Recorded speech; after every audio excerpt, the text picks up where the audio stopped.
Bismillahirrahmanirrahim. Assalamualaikum warahmatullahi wabarakatuh. Perkenalkan, nama saya Nur Puji Lestari dengan NIM 256120100029, yang dimana saya akan menjelaskan tentang studi kasus pada perusahaan Nusaling milik Ayu pada periode November sampai Desember 2025. Dan di sini terdapat beberapa transaksi dari tanggal 1 November sampai 31 Desember 2025 yang dimana perusahaan Nusaling meminta untuk dibuatkan jurnal umum. Dan ya, pada tanggal 1 Ayu memiliki modal yang akan disetorkan ke bank sebanyak 30 juta, dan pada kolom debit terdapat 30 juta dan kolom kredit pun terdapat 30 juta. Dan tanggal 5 membeli tanah secara tunai 22.500.000 rupiah, yang dimana debit dan kreditnya pun sama. Dan pada tanggal 10 November membeli perlengkapan secara kredit sebesar 1.500.000 rupiah, yang dimana kolom debit dan kredit pun sama-sama, nilainya pun dan jumlahnya sama. Dan tanggal 18 November menerima honor jasa secara tunai 8.200.000 rupiah, yang dimana kasnya bertambah dan juga pendapatan biasanya pun bertambah. Dan pada tanggal 30 November membayar beban-beban, yang dimana terdapat beban upah sebesar 2.400.000 rupiah, beban sewa 900.000 rupiah, beban utilitas sebesar 520.000 rupiah, dan beban lain-lainnya sebesar 300.000 rupiah. Yang dimana total tersebut semuanya dengan keseluruhan 4.120.000 rupiah, yang dimana debit sebesar 4.120.000 rupiah dan di kredit pun sebesar 4.120.000 rupiah.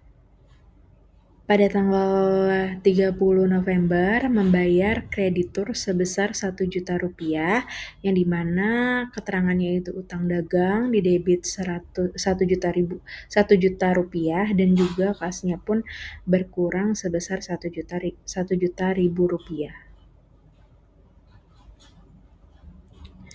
Dan di sini pada di tanggal yang sama 30 November 2025 membeli perlengkapan tersisa yang terhitung fisik 600.000, yang dimana awalnya ya itu 1.500.000 dan terpakai hanya 900.000 rupiah. Jadi yang kita tulis di keterangan ini beban perlengkapannya itu sebesar 900.000 rupiah masuk di kolom debit, dan perlengkapannya pun di kolom kredit 900.000 rupiah.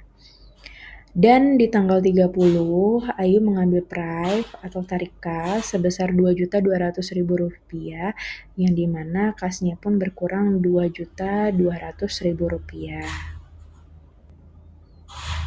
Dan pada tanggal 1 Desember membayar premi asuransi sebesar 2.760.000 rupiah untuk 1 tahun, yang dimana dimulai itu 1 Desember 2025.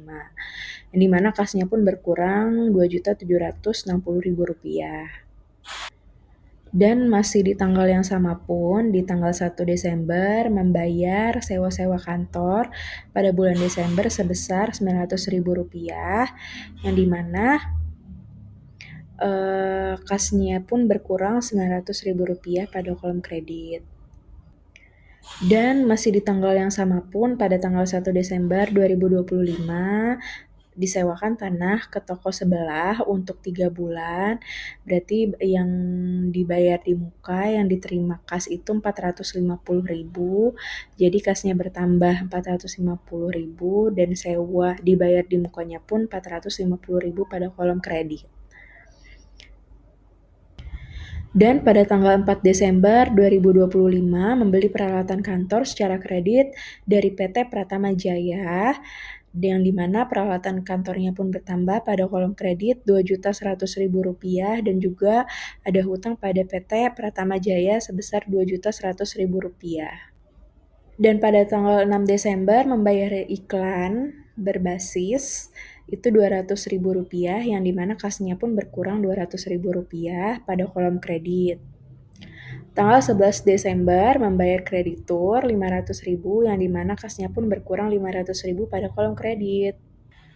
Dan pada tanggal 13 Desember 2025 membayar gaji atau upah 2 minggu sebesar Rp1.050.000 yang dimana beban upah masuk dalam kolom debit Rp1.050.000 dan kasnya pun berkurang Rp1.550.000. Dan pada tanggal 16 Desember 2025 menerima pendapatan jasa tunai paruh pertama pada bulan Desember Rp3.400.000 yang dimana kasnya pun bertambah dan pendapatan jasanya pun bertambah pada kolom kredit Rp3.400.000. Dan pada tanggal 16 Desember yaitu mengakui mendapat pendapatan jasa secara piutang yaitu sebesar Rp1.900.000 yang dimana piutang jasanya pun Rp1.900.000 pada kolom debit dan juga pendapatan jasanya pun Rp1.900.000. Dan pada tanggal 20 Desember 2025 membayar ke PT Pratama Jaya. Itu membayar hutang sebesar Rp1.000.000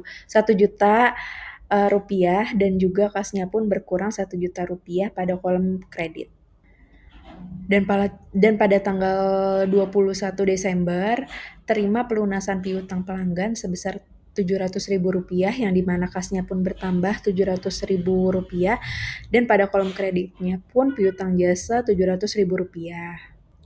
Dan pada tanggal 25 membeli perlengkapan secara tunai itu Rp1.600.000 yang dimana perlengkapannya pun bertambah Rp1.600.000 dan juga kasnya pun berkurang Rp1.600.000. Dan pada tanggal 27 Desember 2025 membayar gaji atau upah 2 minggu sebesar Rp1.350.000 yang dimana beban upah pada kolom debit itu senilai Rp1.350.000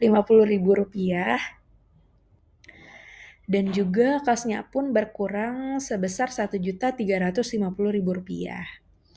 Dan pada tanggal 31 Desember yaitu membayar tagihan telepon sebesar Rp340.000 yang dimana kasnya pun membayar karena membayar beban telepon itu sebesar Rp340.000 pada kolom kredit. Lalu pada di tanggal yang sama pun pada tanggal 31 Desember membayar beban listrik kembali sebesar Rp260.000 pada kolom debit yang dimana kasnya pun berkurang sebesar Rp260.000. Dan masih yang di tanggal sama juga di tanggal 31 Desember menerima pendapatan jasa secara tunai pada bulan Desember yang kedua itu sebesar Rp3.150.000 yang dimana kasnya pun bertambah Rp3.150.000 dan juga pendapatan jasanya pun masuk pada kolom kredit Rp3.150.000. Dan ya pada di tanggal yang sama pun tanggal 31 Desember mengakui mendapat jasa secara tunai atau paruh kedua lagi bulan Desember itu Rp1.250.000 yang dimana pada keterangan kolom debitnya pun Rp1.250.000 dan keterangan pendapatan jasanya pun berkurang Rp1.250.000. Yang terakhir pada tanggal 31 Desember itu Ayu mengambil proyek kembali sebesar Rp2.300.000 yang dimana kasnya pun berkurang Rp230.000. Jadi kesimpulannya untuk jurnal umum yaitu kolom debit dan kredit itu sama-sama balance ya. Jadi untuk semuanya itu totalnya itu sama-sama dengan total yang sama. Namun hanya keterangannya saja yang berbeda. Jadi Cukup itu saja yang bisa saya sampaikan, kurang lebihnya mohon dimaafkan. Terima kasih. Wassalamualaikum warahmatullahi wabarakatuh.